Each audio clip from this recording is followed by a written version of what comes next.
And hello, everybody. Today we're going to start a new sort of concept since we're just getting started with contact lenses. And it requires understanding of spherical equivalent. You have to be able to manipulate prescriptions. But everything that we do for contacts is going to be slightly different than what we've been dealing with in spectacles for the first part of our curriculum. And what I'll do is let's share the PowerPoint.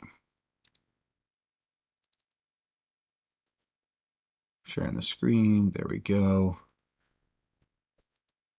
And we'll start there. So part of this is going to be a review from our last lecture about the pros and cons. And we talked about soft versus gas permeable or rigid lenses, in which is better, soft or rigid. And we talked,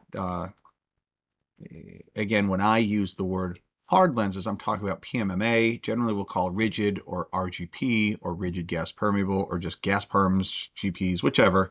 That's what we're going to be using versus soft, which encompass the silicone hydrogel or the hydrogel lenses. And again, this here is a lid alignment fit. This is actually a really nice photo of a gas permeable lens on a patient's eye. And the other two are the soft contact lenses, either a hydrogel or a silicone hydrogel would be, unless there's markings on the lenses or you saw the package, it'd be difficult or impossible potentially to figure out which. And we talked about all the different benefits of a gas perm versus a soft. That was in our last lecture. But now we'll skip that and go straight to how we fit them. And generally, we're going to want soft lenses. We're going to start with soft lenses. And the idea is we want the lens to be about 1 millimeter past the limbus in all directions. So if the average corneal diameter or horizontal visible iris diameter happens to be 12 millimeters, we want it to be about 14 millimeters. We want it to be centered. We don't want it to have overlap 2 millimeters on one and be adjacent to the limbus on one side. That would be decentered either horizontally, or we don't want it to lag. Like oftentimes, if you look up, the lens should more or less move up. There should be a little downward movement, but we don't want it to stay where it remained. We don't want it to stay where it started at. If you move up and the lens stays put, that's what we call lens lag. So we want, when we put a lens on, we want full corneal coverage in all positions. We want sufficient movement.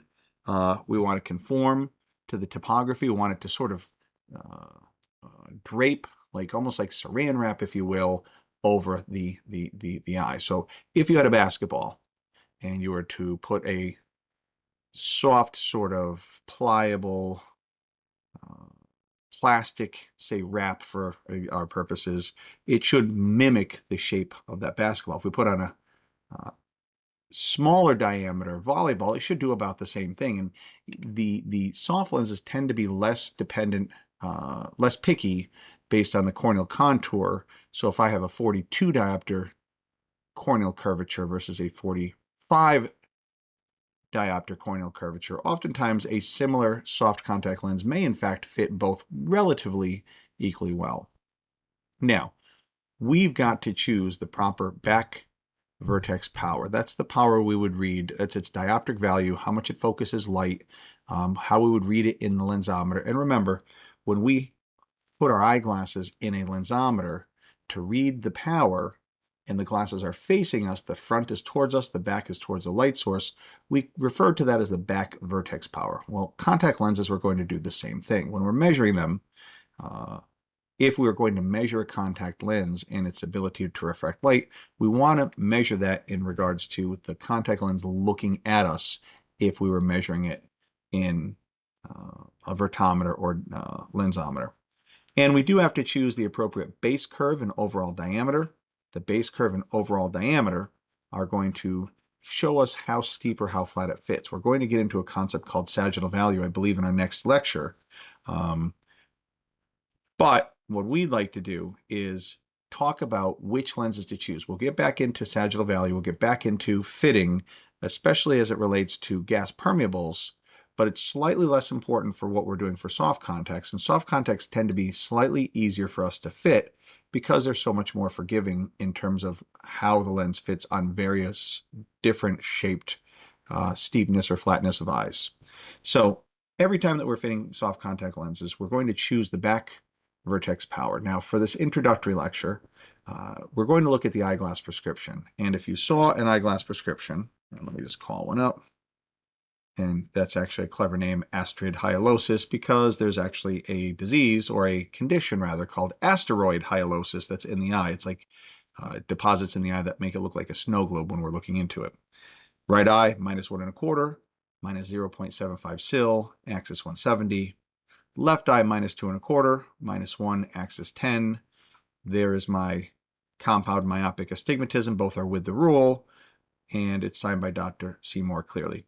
Brilliant. Here, it's the cylinder value that we're going to be looking at first when we're talking about soft lenses. If we have an eyeglass prescription that is a sphere, or close to it, either a quarter sil or a half sil, 0.25 or 0.50 in the cylinder, we're going to use a contact lens that is a spherical lens. If you had a spherical component to your eyeglass prescription, if it was a -2 sphere, you would use a -2 sphere in the eyeglass lens. If you had a -2 with a quarter sil, axis 180 for example, you would literally take the -2 with the quarter sil, axis 180, you'd orient the lens, you'd edge it, you put it in, and if there's a quarter diopter sil in the prescription, you put the quarter diopter sil in the spectacle lens. And the same for a half a sil. Soft contacts, we don't have lenses that have a quarter of a diopter of cylinder correction or half a diopter cylinder correction generally. So we're going to try to find the best average for what that person needs, or what we would call the spherical equivalent. So as we start to get into spherical equivalents, if we were to, let me just call up this, if we had a prescription of a -2 sphere, if you put that on a lens cross, it'd be a -2 at 90, it'd be a -2 at 0 and 180, and it would be -2 everywhere. Up in there, over here. The entirety of the lens is a -2 sphere, no matter how you slice it. So the power of this lens, no matter where it is a -2. We would want this person to have a -2 eyeglass lens, and we would actually also use that same exact lens for a contact lens prescription. We would just grab a -2 and rock and roll. But it gets slightly more in-depth, or slightly more thought process is required when we are trying to do something that has a little bit of astigmatism. So in this case, if we had, let's do page down, and if we had a prescription like a -2 with a -50 sil, axis 180, well, if we draw this lens cross out, as always, we'll draw here. The lens cross for this one would be a -2 everywhere in the lens, -2 everywhere, just like a regular sphere would be. But where the axis is, there's no additional cylindrical correction. But 90 degrees away from the specified axis, so 90 degrees away from 180, there's going to be all the spherical power and all the sil power in addition to that. You have to add it algebraically. So in this case, I'd have a -250 prescription in the vertical meridian and a -2 in the horizontal. Now, if you looked at this, it goes from -2 up to a -250, -250 down to -2, and back again and over again. It's just never is more than a -2.5, and it's never less than a -2. But if you looked at this, if I tried to say what sphere power could I put on this that would be the closest to all areas on the lens, well, if I put a -2 sphere on here, a -2 along this line, it'd be off by half a diopter up and down. If I put a -250 along the up and down, it'd be a half off here. There's always a place where I'm off. However, think of this way. What happens if I put the average? What happens if I put a -2.25? Well, it happens to be correct in these meridians, and I'm only a quarter off here and a quarter off here. So there's never an area where I'm off by more than a quarter. So it turns out that if I used the average between these two meridians, the average between the -2 and the -250, that's our best sort of bet. It's the closest spherical lens to the everything that's on that lens, or the better way to say it, that's the average spherical power of this particular lens. And we call that the spherical equivalent. What spherical would be the most equivalent to all the powers in that lens, or what are the averages of the two meridian? And the way we've done that, I believe we've done that in Brian's class, you simply take the cylinder power, which in this case is a -1/2. You're going to take half of that, which is a -1/4. And whatever that number is, make sure you keep the sign accurate, -1/4, and you add it to the sphere power. -2 1/4 is the spherical equivalent.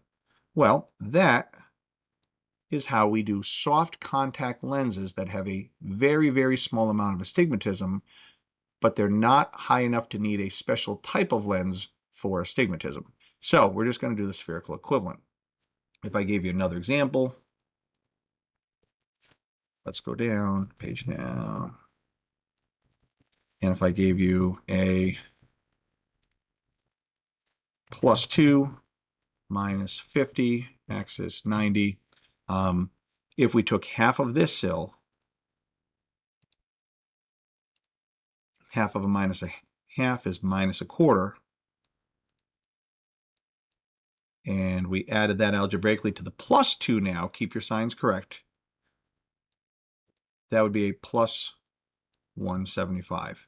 And if you wanted to make sure, oh, I didn't like that. This would be a +2 at 90, and it's the sphere always correlates with the axis. 90 degrees away, I have the sphere plus the total power of the sill, so a +2 and a -1/2 is a +150. And as you can imagine, the average between 150 and a 2 is, in fact, 175. We've verified our measurement. If I had a -5, let's do -3, +1/2, axis 180. Same thing, won't go through it, but half of the sill would be a +1/4. Add that to the -3, and the spherical equivalent in this case would be obviously a -275.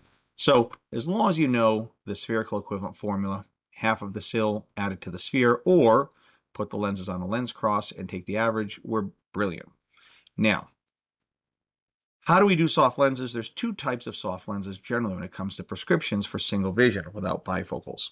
One is a spherical soft contact lens, where we're just going to put, if it's a spherical prescription, we use a spherical lens. If it's close to a sphere, we still use a spherical lens because we'll use the spherical equivalent. But there comes a point when the difference between the two meridians is so substantial that we simply can't use the spherical equivalent. So if I were to use, for example, a -1 with a -120, let's call it 150.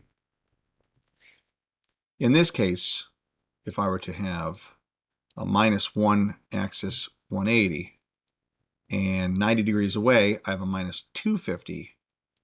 Well, the average between these two is, in fact, -175. Half of the sill, half of a -150 is a -0.75. Add that to the -1, so it's a -175. So here, by the -175, I'm off by 3/4 of a diopter here, and I'm off by 3/4 of a diopter there. It's so far away from those two primary meridians that it won't result in good vision. I'm really going to have to get a lens, just like I would do a eyeglass lens that had the -1 here, the -250 there. We'll edge it down so that it fits well. When we have too much astigmatism or enough astigmatism, and for our purposes, we're going to start with the number of 0.75 diopters of astigmatism in the written eyeglass prescription, we're generally going to defer, or we're generally going to, for our purposes, say we're going to go with a special designed toric contact lens, and that's a lens just like an eyeglass prescription that's spherocylindrical. It's going to have the sphere and the cylinder component. We're going to have to do some tricks and some additional designs to the lens to keep it from rotating or spinning on the eye, but we'll get to that in a later episode. So we're going to deal with primarily in this particular lesson, or this very intro, we're going to make sure that if we look at the sill first, Is it 50 or less, then we're in good shape. If it is 75 or higher, we're going to get a toric soft contact lens, and we're going to get to that idea later. We're going to get to those specifics later. But if it's a prescription with a sphere, prescription with a quarter sil, prescription with a half a sil, we're generally going to pick a spherical powered soft contact lens, and it's going to be the spherical equivalent. And it sounds easy enough, but there's another step. Choose Back Vertex Power. We need the eyeglass prescription. -2 sphere is going to be a spherical contact lens. -2 with a -1/2, axis 180. Because it's got less than 3/4 of a diopter, we're going to use a spherical contact lens again.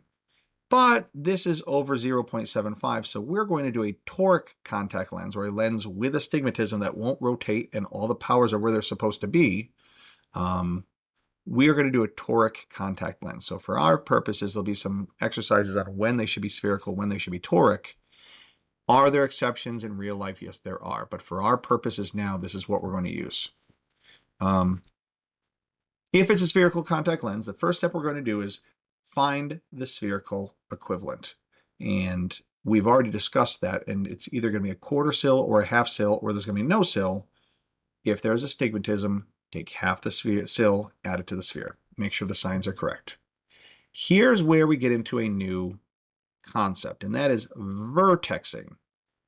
If the prescription is over a ±4 diopter lens, what that means is the doctor has asked for a prescription in the phoropter and told us precisely what prescription or what lens power they need that is at the same distance as the phoropter, and the light hits it, it changes vergence, it refocuses, it then goes to the eye, and everything between the lens and the cornea and the crystalline lens should all come to a focus in the back of the retina. But that lens power will only work if it's at the distance of the phoropter, which is generally 12 or 11 or 13 millimeters away from the patient's eye. Once we move the lens from where the phoropter would be, and that's where the doctor is determining the prescription, if we move it all the way close to the eye, it's literally going to change its effective power or its effective vergence. And it won't be what we need it to be. So if we start seeing any spherical equivalent prescription that is over ±4 diopters, we're going to have to break out our calculators and start computing. So which one are we going to have to change? Well, turns out if I have a -1, I only have to do a -1. If I have a -2, I have a -2. But if I have a -4 1/4, I'm going to change it by vertexing it. And I'll give you a sort of sneak peek. We're actually going to change the power by about 1/4 of a diopter in order to account for the change in vertex distance, or how far away the lens is from the eye.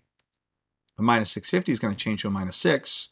+4 1/4 goes up to a +450, and a +6 goes up to a +60. And the higher the power, the more this is going to happen.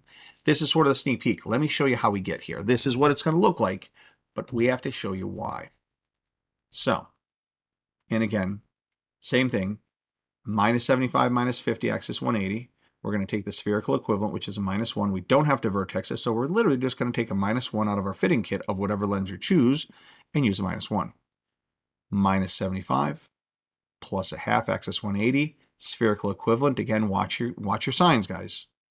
Plus 1/4 is half. Add to a -75, we're just going to get that -50 and slap it on there. -175, -50, axis 180, spherical equivalent is a -2. But now, -4 with a -1/2, axis 180, the spherical equivalent is a -4 1/4. We've got a vertex, so we're going to change it before we put it on the eye. We're going to alter the prescription so it does what the doctor wanted it to do in the first place. And the same thing with a 6. We'll come back to these in a little bit. However, and you can actually take a look at these, but we're going to use even though there's a small amount of astigmatism, we're going to use a spherical lens because it's less than a half. But anything over a ±4, we will have changed it by a specific amount for a specific reason. Let's get into it. Now,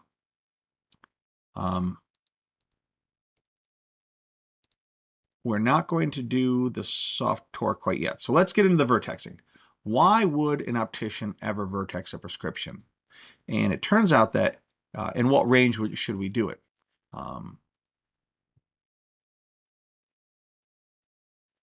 What is the change in vertex? What we want to do is we need to have an idea of where the doctor had the phoropter in the distance from their eye and use that value and find out how much we moved the eye from where the doctor had it to where it is to see how much it changed in power and then make an adjustment from it. So if you move any lens from where the doctor prescribed it to another distance, it won't come into a focus where we need it to. Its vergence, we talked about negative vergence from an eye coming in, like light coming into an eye. If it's really close, it diverges very much. If it's farther away, it doesn't diverge as much. Well, the same thing happens with any lens. Its vergence onto an object, or its vergence that it changes in relation to the back of the person's eye. If I have it closer or farther, it's going to change its effective power. Well, let's show you what that looks like. Although the lens itself has the same back vertex power that the doctor prescribed, the doctor is just not describing the back vertex power that they want. They're describing the back vertex power with the assumption it's at the exact same distance as the phoropter in which they measured it. If it's moved anywhere else, farther away or closer to the eye from where the doctor measured it, it will have a different effect based on how close it is. Now, for eyeglasses, if the doctor made the prescription and they determined it on the phoropter 12 millimeters away, you could actually fit a frame that was farther away, or you could fit a frame that was closer. So it could go farther or closer. And this is a more difficult concept for glasses because there's more variations. And in glasses, I may move it 3 or 4 or 5 millimeters out from where the doctor measured. I may make the glasses 3 or 4 or 5 millimeters closer to what the doctor measured. For contacts, it's easier because we only move one way.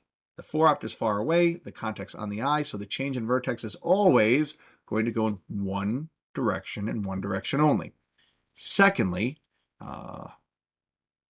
in eyeglasses, I have to figure out where I started and where I ended. So there'll be a couple different, there's more math. How much should I move it? Did I move it 4? Did I move it 5? Did I move it 3 millimeters? Here, you're always going to move it from where the phoropter was to the eye. It's always a simple measurement. There's less math involved. So the doctor puts a phoropter at a distance of a minus 12 millimeters. That's how far it was away from the patient's eye. And they did their little refraction. They did their autorefract. They did retinoscopy. They did which is clear 1 or 2. And it turns out that our patient needed a minus 10 eyeglass lens power at that position, using, and this is our phoropter, obviously. That lens will not have the same effect if you move it closer or farther from the patient. So let's say this minus 10 is moved to 16 millimeters, or the minus 10 is moved to 8 millimeters. It won't have the same intended effect that the doctor intended, and that's important. How does it happen? Well, I'll tell you first, then I'll demonstrate.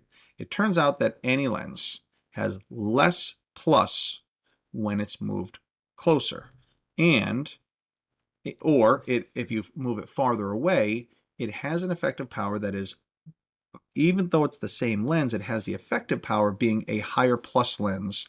So if you've ever seen somebody who has a high prescription and they don't have their reading glasses or they don't have bifocals yet, a lot of times what they'll do is they'll take and they'll bring it down to the tip of their nose, because by increasing that distance away from their eye, it effectively acts more like a plus lens than what it was when it was closer to their eye. We can calculate how this all works, and there's something called an effective power formula. Now, I apologize, I try not to do too many formulas, but this is an important one to figure out how it happens and why it happens.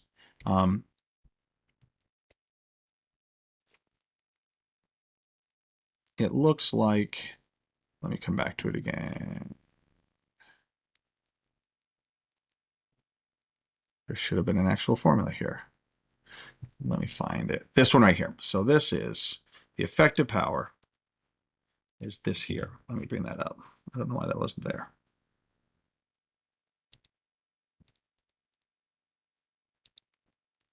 There we go.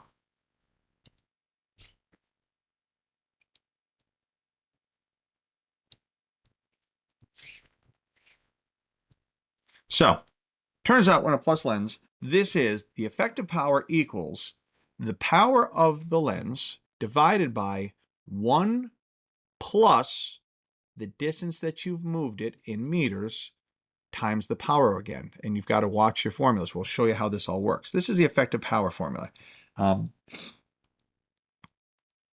So without scaring you about this formula here, let me show you how we got here first.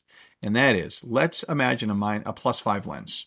And this +5 lens is going to focus light. And remember, our focus light from our basic intro optics class, the focal length equals 1 over the power. Big F is the power, little f is the focal length.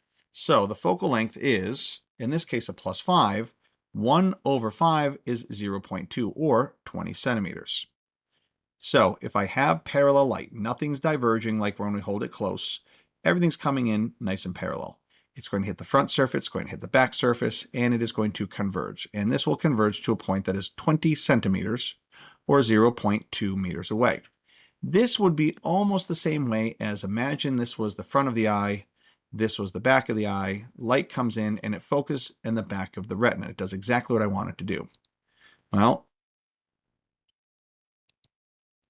if I kept the red plate to the right, but moved the lens, this light will still be coming in parallel. It'll still hit the lens, it'll still converge, but if I move the lens farther away, it comes to a focus here, which is 20 centimeters away, but now it won't come to focus here. It looks like it's converging too much.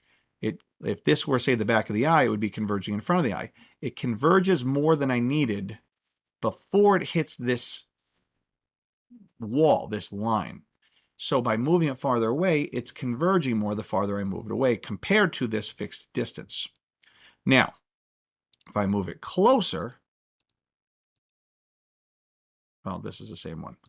If I move it closer, here it is. I moved it closer, and it's still the +5. It still has a focal length of its own of 20 centimeters or 0.2 meters, but it's off by the distance that I moved it in. It's actually not converging enough. It's not converging as much as it should to get right on the back of here. So relative to this point and this line, it's not converging enough. If it's not converging enough, it's actually acting more like a minus lens. Stated another way, if a plus lens is moved farther away, it's converging too much, or it effectively has more power than what we may need. If the effective power of a plus lens moves farther away from a red plate, the plus lens essentially becomes more like a plus. If the plus lens is moved closer to the red plate, like I said, it's not converging enough to get to a focus on the back on that red line. So the effective power of a plus lens moved closer to the red plate, the plus lens becomes essentially less like a plus lens relative to the red plate. And again, if we were to use this not as the back of a plate, but the back of a person's retina, it turns out that if I have a lens that's farther away, converges too much. If I move it closer to what the doctor intended, it's not converging enough. I'm going to have to make some changes to make it fall at the exact point that the doctor intended based on where he wanted it or she wanted it, and where the lens was. We're going to change some powers essentially. So let's say the doctor had this +10. So we had a patient who was, hyperopia. Light comes in, hits the cornea, hits the crystalline lens, focuses, it should come to a focus right here, and they would be emetropic. If it focused too much, they would be myopic. Well, here it converged a little bit in the cornea. Here it converged a little bit in the crystalline lens, but it just didn't do enough. Remember, if we didn't do anything, the light would still be going parallel. So obviously it converged. If it converged a little bit, it'd be here, a little bit more would be here, a little bit more would be here. The more it converges, the closer it gets to the lens, but it didn't quite converge enough to get right here. So how do we fix it? You know the drill. We add the plus lens. The doctor said, I want a plus lens right here. This is the lens. It's, say, 12 or 13 or 14 millimeters away. It's going to converge enough when it hits the lens so that when it hits this and this, it comes to focus here. Great. If, however, and this is how far it's on that little phoropter, and if we look, there's a little mirror in back that you can actually see the reflection of the eye, how far away it is, 12, 13, 14 millimeters. The lens in the trial frame or in the phoropter. A trial frame is actually just a pair of glasses we can put a lens in, or the phoropter, they're not touching the patient's eyes. They're a certain distance away from the patient's eyes. This distance between the lens and the patient's eye is called the vertex distance. And the vertex distance from which it was refracted, most phoropters will position the lens about 12, 13, or 14 millimeters away from the front of the eye. I believe, if I'm not mistaken, one of the user manuals says it should be like 13.75. But for our purposes, I'm going to tell you where the doctor measured from, what the doctor measured, and we're going to have to do some mathematics to make sure that we have it right, that we're going to give the patient what the doctor intended. So for our assumption, the plus 10 prescription that the doctor prescribed will only work on one condition, and that is when that plus 10 is the right power and it's placed at exactly the same spot as the doctor had the phoropter to determine that measurement. If we did it farther away, the lens and the cornea and the crystalline lens, it's going to converge a little bit more, converge a little bit more. But because I held it farther away, the farther away a lens is held, the more effective plus power it has. Now, I made it so that it focused way, way, way, way too much. I converged too much. How do I converge it less? I'm going to reduce the amount of plus power here in this lens, and it should have the same effect. If, in fact, though, I had the same patient, plus 10, everything converges in the back of the eye, but if I move this plus lens closer to the eye, the net effect is it's not converging enough. In order for this to see well, just like that red line before, I'm going to have to converge more. So for a contact lens, this is easy. Normally for the eyeglasses, Brian's going to work with you a little bit. They're going to have, here's the lens, we move it farther away. It's too much plus, we're going to have to take away some of the plus or add minus. Here's the lens, we're going to move it closer from where the doctor prescribed it to where they're wearing it in the glasses. It's too much plus, it's too little converging. If we move it closer, we're going to add plus. We have to know where it was, where we moved it to, and in which direction for eyeglasses. Contacts is easier. Trust me on this. We only do one thing, and that is we move it closer, period. We move it closer from where the doctor prescribed it to the surface of the eye. Those are the only things I have to worry about. It always goes from where the vertex is to 0. The distance moved is always the same as where if the doctor had a 12 millimeter refractive vertex when they determine the prescription, we're going to be moving it 12 millimeters so that it's touching the eye. That's just how it works. So the effective power is the power of the lens divided by 1 plus the distance in meters that we moved it. And remember, we were talking about millimeters, 12 millimeters, 13, 14. We're going to have to convert that to meters. Remember your conversion factors. And then multiply that by the power. Now remember, basic algebra, something you took in math before you got here, you have to multiply this first, then add these together, and then divide this by that number there. So let's do a few examples.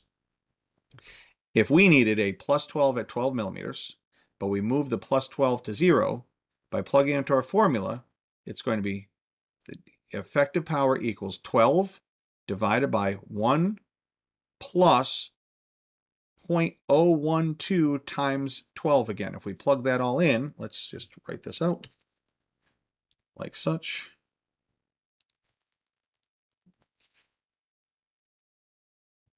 And this is the effective power. This is what it's going to be acting like.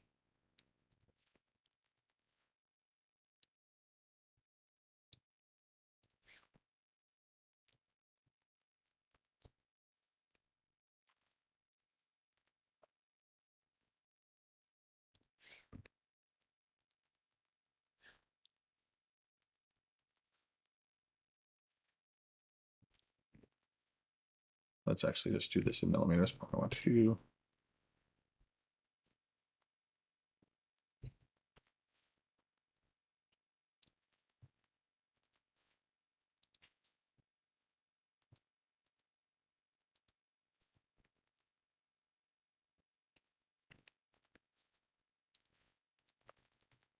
And so doing this formula, 12 divided by 1 plus 0.012 times 12 gives us a value of plus 10.5. By moving that plus 10, that plus 12, to the corneal plane, like this plus 12, if we moved this to the corneal plane, even though it's a plus 12, it's acting like if instead of a plus 12 had been put here, it's like a 10.5. It's not, it's like if it, instead of a 12 here, a 10.5 had been put here, it would come to focus really far behind the eye. We don't want this. This plus 12 here is acting like a plus 10.5 back where the doctor wanted it. It's not enough plus. We're going to have to fix that. It doesn't, they don't see well. So what are we going to do? How do we, if we gave them a lens that only gave them what was equivalent to, or the approximation of plus 10.5, they're going to be a diopter and a half undercorrected. We just can't have that. So what are we going to do? Your job as an optician is to give the patient what you need to give them the same focusing power as what the doctor intended. You're not changing their prescription, you're filling their prescription because you have to adjust it to make sure you give them what they asked for in the first place. You have to adjust the power based on the change in vertex distance. So how do we do it? So let's use that same example that we had. If I had a plus 12 and the distance was 12, if the distance prescription was 12 and the doctor said they found that prescription at a plus 12, 12 millimeters away from the patient's eye, we're going to plug this into our formula, and 1 over 12 minus 0.012, and yep.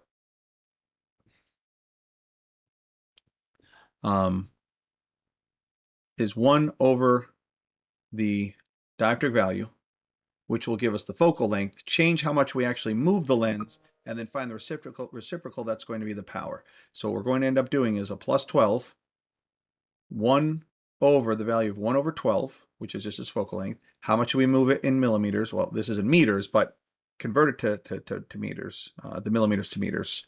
So we have 1 over 12 is 0.083333 minus 0.01. That whole number is 1 over 0.07133, and we'd get a plus 14.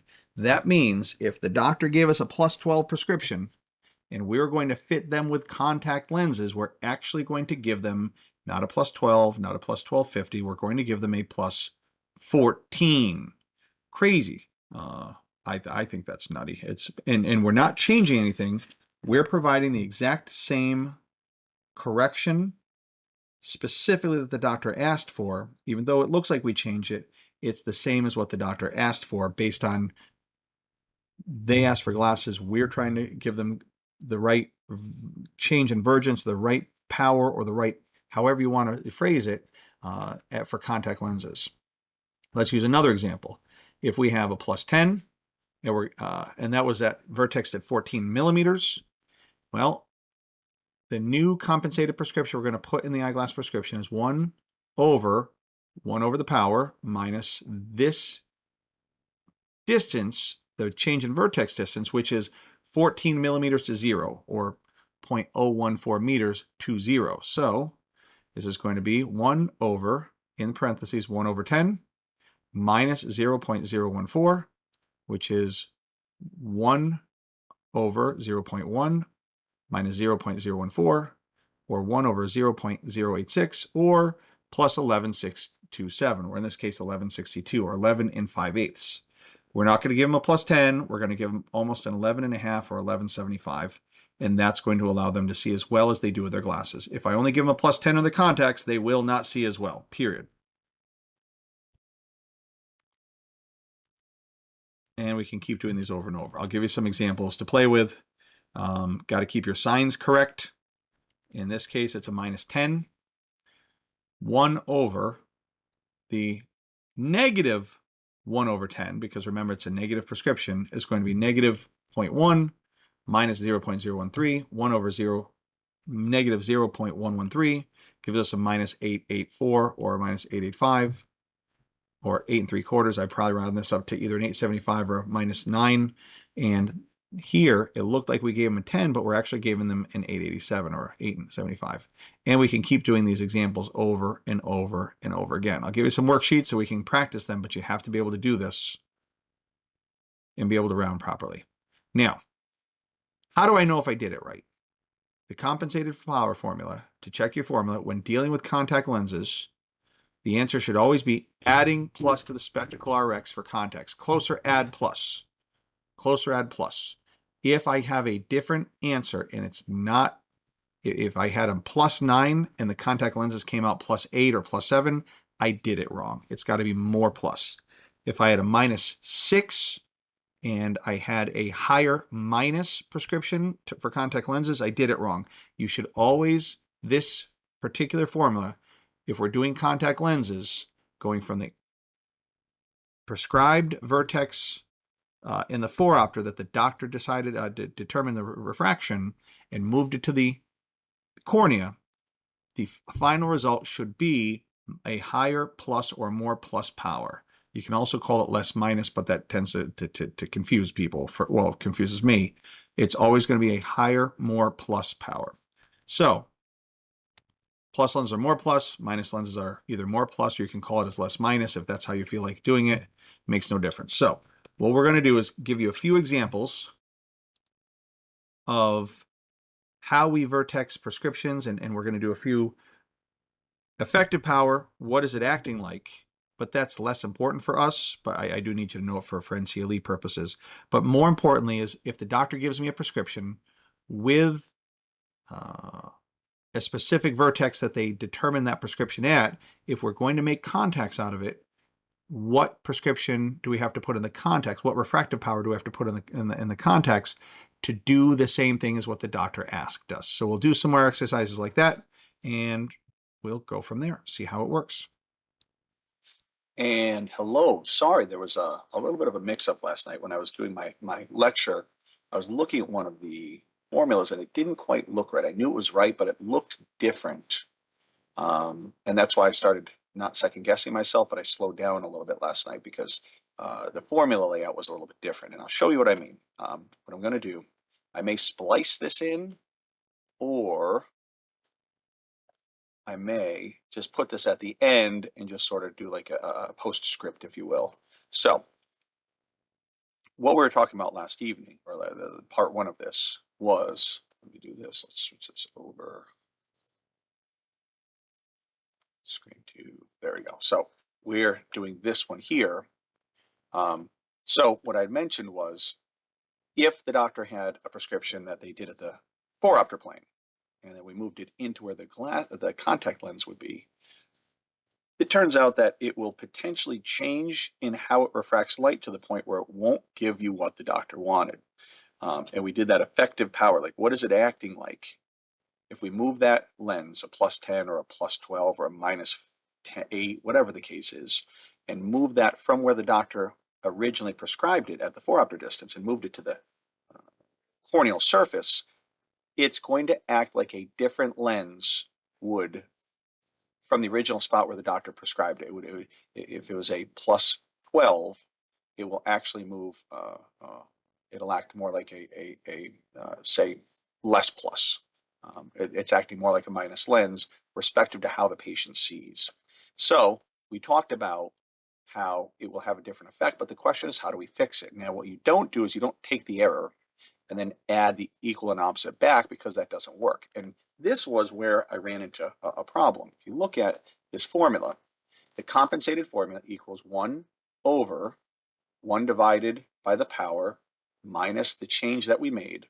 And that right there looks different than this. The effective power, it's dl over 1 plus the amount that we moved it in meters. You have to convert to meters, and times the power. And I said, geez, here's the power up top. And the actual effective power, to change it to compensated power, we should just take this plus and make it a minus. But if you see the DL, this looks different. There's no D there. There's something looked wrong to me. And it occurred to me that I had actually derived the formula and came up with this formula here. because all we're doing is, in a nutshell,